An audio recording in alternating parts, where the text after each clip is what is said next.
That's a good question. I want to say, because I have colleagues that don't want to work with athletes because they say they demand too much. But I like that demand, maybe because I ran and I saw the difference it made. I had a year where I had chiro treatments once a week and massage treatments once a week. And if I didn't have that, I don't know how I would have made it through that year of university and competing. But that being said, yes, they're very demanding athletes, but at the same time, they know their bodies. And if they have a goal, are more apt to do the things that you ask them to do because they know where they want to go.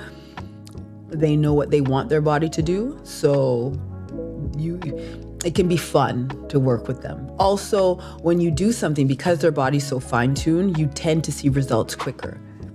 You know, it's like you take a fine-tuned car, you do that slight adjustment, and right away the car starts humming, right? It's this kind of the same thing.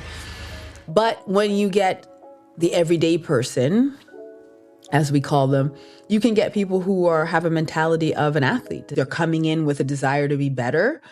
Unfortunately, sometimes when we get those patients, they've tried everything, so they can be also just as demanding because of their pocketbook, because of just being fed up of being in pain. So they want to get better as quick as possible. So that can be a challenge as well.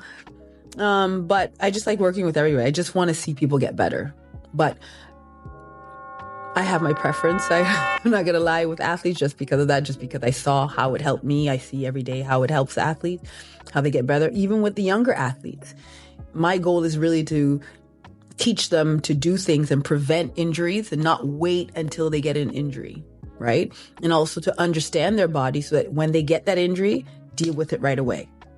And that's what I talk to a lot of my patients about all the time, whether it be the high-level athlete or the everyday person, is that don't let the fire smother until it explodes in your face. Because then it's a lot harder to put out that 5-alarm fire than it would be to put out that low-level start, that smoke, so always just deal with things right away. I think that works with everything, finances, health. 100%. Deal with the problem early before it becomes a bigger problem. Exactly.